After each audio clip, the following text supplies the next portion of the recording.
Hello student, welcome back to my channel বংবালানেটে আরও একটা নতুন ক্লাস নিয়ে হাজির হয়েছি। তোমাদের ক্লাস 10-এর কোশ্চেন ব্যাংকের যে সিরিজ চলছে তার আজকে পঞ্চম চ্যাপ্টার শুরু হচ্ছে। পঞ্চম চ্যাপ্টারের অর্থাৎ শেষ চ্যাপ্টারের যে প্রথম টপিক নাইট্রোজেন চক্র, ওই নাইট্রোজেন চক্র থেকে তোমাদের কোশ্চেন ব্যাংকের যত প্রশ্ন রয়েছে তোমাদেরকে সলভ করিয়ে দিচ্ছি। আশা করি ভিডিওটা তোমাদের জন্য হেল্পফুল হবে, সেজন্য তোমাদেরকে বলবো স্কিপ না করে পুরো ভিডিওটা দেখো। আর এই সিরিজের সমস্ত ভিডিওগুলো যদি তোমরা দেখতে চাও, আমার চ্যানেলে আলাদা প্লেলিস্ট রয়েছে মাধ্যমিক বায়োলজি 2025 বলে, ওখান থেকেও দেখতে পারো। এছাড়াও এই ভিডিও ডেসক্রিপশন বক্সে আমি সমস্ত ভিডিও লিঙ্ক দিয়ে রাখি। তোমাদের প্রিপারেশন স্ট্র্যাটেজির ওপর ভিডিও দিয়েছি, কীভাবে প্রিপারেশন নিলে 90%-এর ওপর নাম্বার পাবে, সেই ভিডিওটাও যারা দেখতে চাও এই ভিডিও ডেসক্রিপশন বক্স থেকে লিঙ্ক পেয়ে যাবে। তো দেরি না করে আজকের ক্লাস শুরু করছি। ভালো লাগলে অবশ্যই লাইক করো, কমেন্ট করো এবং বন্ধুদের সাথে শেয়ার করতে ভুলে যেও না। কোনো উত্তরে যদি তোমাদের কনফিউশন মনে হয় তবে আমাকে কমেন্টে জানাতে পারো। তো দেখো শুরু করছি তাহলে। প্রথম প্রশ্ন কি রয়েছে দেখো, নাইট্রোজেন চক্রের সঠিক ধাপ, নাইট্রোজেন চক্রের সঠিক ক্রম কোনটা তোমাদেরকে সেটা বলতে হবে। তো নাইট্রোজেন চক্রের সঠিক ক্রম একের দাগে যেটা সঠিক আনসার হয়ে যাবে গয়ের দাগ, গয়ের অপশানটা। প্রথমে নাইট্রোজেন স্থিতিকরণ হয়, সেখান থেকে অ্যামোনিফিকেশন, সেখান থেকে নাইট্রিফিকেশন, শেষ স্টেপে গিয়ে ডিনাইট্রিফিকেশন। এটা সঠিক ক্রম নাইট্রোজেন চক্রের। এরপরে রয়েছে দেখো সিম্বগোত্রীয় উদ্ভিদের মূলে বসবাসকারী N2 স্থিতিকারী মিথজীবী ব্যাকটেরিয়া কোনটা।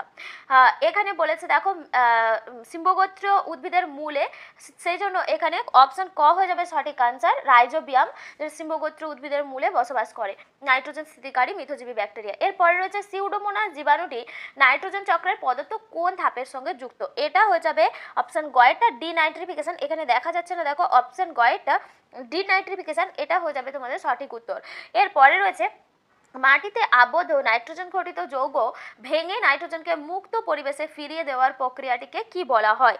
এই প্রশ্নের সঠিক আনসার হয়ে যাবে ডিনাইট্রিফিকেশন বলা হয়। ডিনাইট্রিফিকেশন প্রক্রিয়াতেই মাটিতে আবদ্ধ যে নাইট্রেট যৌগ থাকে, নাইট্রোজেন ঘটিত যৌগ, সেগুলোকে ভেঙে পরিবেশে মুক্ত রূপে নাইট্রোজেনকে ফিরিয়ে দেওয়া হয়। এরপরে রয়েছে দেখো নাইট্রোজেন চক্রে নাইট্রিফিকেশন নামক ধাপটির শনাক্তকারী বৈশিষ্ট্য কোনটি। এর মধ্যে পাঁচের দাগের সঠিক উত্তর হয়ে যাবে ক্ষয়েরটা, অ্যামোনিয়া থেকে প্রথমে নাইট্রাইট আর পরে নাইট্রেট হয়, এটাই নাইট্রিফিকেশন ধাপের শনাক্তকরণকারী বৈশিষ্ট্য। এরপরে রয়েছে দেখো নাইট্রোজেন স্থিতিকারী শৈবালটি কোনটি। নাইট্রোজেন স্থিতিকারী শৈবাল, এখানের মধ্যে যেটা সঠিক উত্তর হয়ে যাবে অ্যানাবিনা, অপশন ঘয়েরটা। এরপরে রয়েছে সাতের প্রশ্ন রয়েছে দেখো মানুষের ক্রিয়াকলাপে নাইট্রোজেন চক্রের পরিবর্তনে সৃষ্ট পরিবেশগত সমস্যা কোনটা।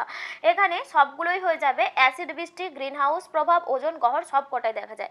এরপরে রয়েছে দেখো বায়ুমণ্ডলে উপস্থিত নাইট্রোজেনের শতকরা পরিমাণ কত। বায়ুমণ্ডলে উপস্থিত নাইট্রোজেনের শতকরা পরিমাণ হবে 77.17%, আর 0.03% কার্বন ডাইঅক্সাইড থাকে, আর 20.60% থাকে অক্সিজেন। এরপরে রয়েছে দেখো মিথজীবী ব্যাকটেরিয়ার নাইট্রোজেন সংবন্ধনে সাহায্যকারী রঞ্জকটি কোনটি।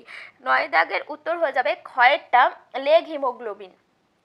এই যে সিম্বগোত্র উদ্ভিদের মূলে অর্বুদ সৃষ্টি করে মিথজীবী ব্যাকটেরিয়ারা বসবাস করে রাইজোবিয়াম, সেখানে লেগ হিমোগ্লোবিন নামক একটা পদার্থ থাকে যেটা নাইট্রোজেন সংবন্ধনে সাহায্য করে। এরপরে রয়েছে দেখো নাইট্রোজেন চক্রের কোন ধাপের সঙ্গে অণুজীব নাইট্রোসোমোনাস ও নাইট্রোব্যাক্টার সংশ্লিষ্ট। এটা 10-এর উত্তরটা ক হয়ে যাবে নাইট্রিফিকেশন। নাইট্রিফিকেশনে এই দুটো অণুজীব কাজ করে। এরপরে রয়েছে প্রদত্ত কোন জীবাণুটি নাইট্রিফিকেশনে অংশগ্রহণ করে। তাহলে নাইট্রিফিকেশনে এর মধ্যে যেটা দেওয়া রয়েছে নাইট্রোসোমোনাস হবে, নাইট্রাইট থেকে নাইট্রেটে রূপান্তরকারী ব্যাকটেরিয়া, এখানে যেটা হয়ে যাবে নাইট্রোব্যাক্টার। দেখো এখানে তাহলে তোমাদের এমসিকিউ শেষ হয়ে গেল। এরপরে তোমাদের যে ভিএসএকিউ প্রশ্নগুলো রয়েছে তার মধ্যে প্রথমে শূন্যস্থান পূরণগুলোতে দেখো আমি তোমাদেরকে উত্তরগুলো বলে যাচ্ছি, শুনে নাও বা তোমরা লিখে রাখতে পারো কোশ্চেন ব্যাংকে। তো এখানে দেখো প্রথম রয়েছে নাইট্রোজেন চক্রের ড্যাশ পর্যায়ে অ্যামোনিয়া কতগুলি নাইট্রাইট এবং নাইট্রেটে রূপান্তরিত হয়। নাইট্রোজেন চক্রের কোন পর্যায়ে অ্যামোনিয়া থেকে নাইট্রেটে রূপান্তরিত হয়, এটা বলবে নাইট্রিফিকেশন প্রক্রিয়াতে।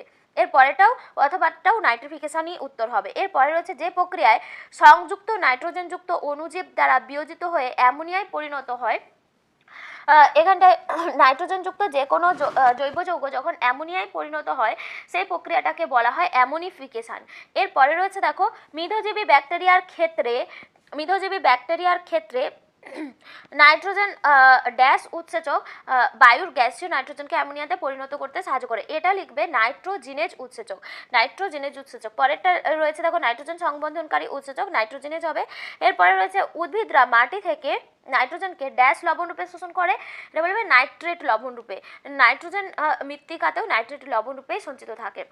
তো এইগুলো ছিল তোমাদের শূন্যস্থান পূরণ। এরপরে সত্য মিথ্যা, যেটা সত্য হবে টি ট্রু এর, আর যেটা মিথ্যা হবে ফলসের এফ লিখে দিচ্ছি।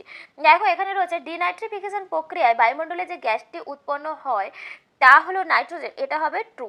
এরপরে রয়েছে নাইট্রোব্যাক্টার একটি ডিনাইট্রিফাইং ব্যাকটেরিয়া, নাইট্রোব্যাক্টার কিন্তু নাইট্রিফাইং ব্যাকটেরিয়া, সেই জন্য এটা হবে ফলস। এরপরে রয়েছে নাইট্রোজেন মৌল বায়ু থেকে সরাসরি নাইট্রোজেন মৌল উদ্ভিদ বায়ু থেকে সরাসরি গ্রহণ করতে পারে না, এটা কিন্তু ট্রু হয়ে যাবে। তো নাইট্রোজেন যে মৌলটা বায়ু থেকে কিন্তু উদ্ভিদ সরাসরি গ্রহণ করতে পারে না, সেটা মাটিতে যে নাইট্রেট লবণ সঞ্চিত থাকে সেই নাইট্রেট লবণ রূপে গ্রহণ করে। এরপরে রয়েছে নাইট্রিফিকেশনের প্রথম পর্যায়ে অ্যামোনিয়া থেকে নাইট্রেট সৃষ্টি হয়।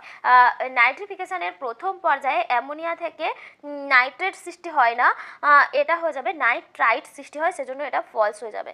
তো এটা ছিল ট্রু ফলস। এরপরে তোমাদের একটা বাক্যে যে উত্তরগুলো রয়েছে উত্তরগুলো বলে যাচ্ছি। দেখো দুটি ডিনাইট্রিফাইং ব্যাকটেরিয়ার নাম লিখতে বলেছে তোমাদেরকে। এখানে ডিনাইট্রিফাইং ব্যাকটেরিয়ার মধ্যে তোমরা থিওব্যাসিলাস করতে পারো আর সিউডোমোনাস এগুলো করতে পারো। এরপরে রয়েছে নাইট্রোজেন আবদ্ধকরণের সঙ্গে যুক্ত একটি স্বাধীনজীবী অণুজীবের নাম লেখো। নাইট্রোজেন আবদ্ধকরণের সঙ্গে স্বাধীনজীবী অণুজীব কোনগুলো হবে? ক্লস্ট্রিডিয়াম, অ্যাস্ট্রোব্যাক্টর, নীলাভ সবুজ শৈবাল, এইগুলো হয়ে যাবে। এরপরে রয়েছে দেখো একটি অ্যামোনিফাইং ব্যাকটেরিয়ার নাম লিখতে বলেছে। অ্যামোনিফাইং ব্যাকটেরিয়ার মধ্যে হবে ব্যাসিলাস মাইকয়েডিস। এরপরে রয়েছে দুটি নাইট্রিফাইং ব্যাকটেরিয়ার নাম লেখো। নাইট্রিফাইং ব্যাকটেরিয়ার মধ্যে আসবে নাইট্রোব্যাক্টার, নাইট্রোসোমোনাস। নাইট্রোব্যাক্টার, নাইট্রোসোমোনাস এই দুটি নাইট্রিফাইং ব্যাকটেরিয়া। এরপরে রয়েছে জীবজ নাইট্রোজেন আবদ্ধকরণে অংশগ্রহণকারী দুটি জীবাণুর নাম লেখো। জীবজ নাইট্রোজেন আবদ্ধকরণে অংশগ্রহণকারী দুটি জীবাণু, যে কোনো জীবাণুর নাম বলতে পারো এখানের মধ্যে যেগুলো কাজ করে। তোমাদের ব্যাসিলাস মাইকয়েডিস বলতে পারো, নাইট্রোব্যাক্টার, নাইট্রোসোমোনাস, এগুলো যে কোনো, এগুলো সমস্তই জীবদেহ থেকে নাইট্রোজেনকে মাটিতে পুনরায় ফিরিয়ে দিতে সাহায্য করে, এই জন্য জীবজ নাইট্রোজেন আবদ্ধকরণে এগুলো যে কোনো নাম লিখতে পারো। এরপরে রয়েছে দেখো অ্যামোনিয়া, এখানে দিয়েছে অ্যামোনিয়া থেকে প্রথমে নাইট্রাইট তারপরে নাইট্রেট উৎপন্ন হচ্ছে। এই প্রক্রিয়ায় এই যে এ আর বি স্থানে কোন কোন ব্যাকটেরিয়া কাজ করে? এ স্থানে যে ব্যাকটেরিয়াটা কাজ করে সেটা নাইট্রোসোমোনাস, আর বি স্থানে যে ব্যাকটেরিয়াটা কাজ করে সেটা হবে নাইট্রোব্যাক্টার। তো এই ছিল তোমাদের একটা শব্দের উত্তর। এরপরে তোমাদের রয়েছে দেখো এ স্তম্ভ আর বি স্তম্ভ মেলানো রয়েছে এখানে। প্রথমটা রয়েছে দেখো থিওব্যাসিলাস, তাহলে থিওব্যাসিলাস কি হয়ে যাবে? ডিনাইট্রিফাইং ব্যাকটেরিয়া, ক্ষয়টা উত্তর হবে। এরপরে নাইট্রোজেন স্থিতিকারী স্বাধীনজীবী ব্যাকটেরিয়া, এটা হয়ে যাবে ক্লস্ট্রিডিয়াম। নেক্সট রয়েছে লেগ হিমোগ্লোবিন। লেগ হিমোগ্লোবিন কি করে? নাইট্রোজেন সংবন্ধনে সাহায্য করে। তো এইগুলো ছিল কস্তম্ভ খস্তম্ভ। এরপরে তোমাদের রয়েছে দেখো এরপরে যেটা রয়েছে বিসদৃশ্য শব্দটি তোমাদেরকে বেছে লিখতে বলেছে। এখানে অ্যানাবিনা, নষ্টক, রাইজোবিয়াম আর সিউডোমোনাস রয়েছে। এর মধ্যে তোমাদের সিউডোমোনাসটা হয়ে যাবে।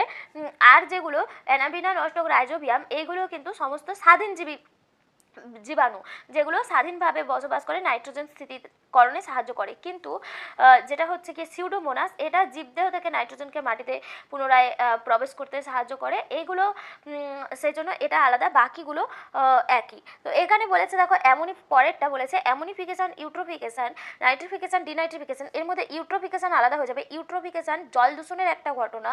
জল দূষণের ফলে যখন জলে প্রচুর পরিমাণে অ্যালগাল ব্লুম সৃষ্টি হয়, সেই যে ঘটনাটাকে ইউট্রোফিকেশন বলা হয়। আর অ্যামোনিফিকেশন, নাইট্রিফিকেশন, ডিনাইট্রিফিকেশন এইগুলো সব নাইট্রোজেন চক্রের মধ্যে পড়ে। তো সেই জন্য এটা বিসদৃশ্য। এর পরে রয়েছে দেখো একটা শব্দজোড় বুঝে রয়েছে। প্রথম শব্দজোড় বুঝে দ্বিতীয় শব্দজোড় করতে হবে। নাইট্রোজেন সংবন্ধনে যদি রাইজোবিয়াম সাহায্য করে তাহলে ড্যাশ সিউডোমোনাস, তাহলে সিউডোমোনাস এখানে ডিনাইট্রিফিকেশন। নাইট্রোজেন সংবন্ধনে রাইজোবিয়াম সাহায্য করে আর ডিনাইট্রিফিকেশন পদ্ধতিতে সিউডোমোনাস সাহায্য করে। তো এইগুলো হবে। এরপরে চারটা বিষয়ের মধ্যে কোনো তিনটা অপর বিষয়ের অন্তর্গত, সেটা খুঁজে লিখতে বলেছে। দেখো ডিনাইট্রিফিকেশন, নাইট্রোজেন চক্র, নাইট্রিফিকেশন, অ্যামোনিফিকেশন। এর মধ্যে প্রথম যেটা হয়ে যাবে নাইট্রোজেন চক্র। নাইট্রোজেন চক্রের মধ্যেই বাকিগুলো আসে।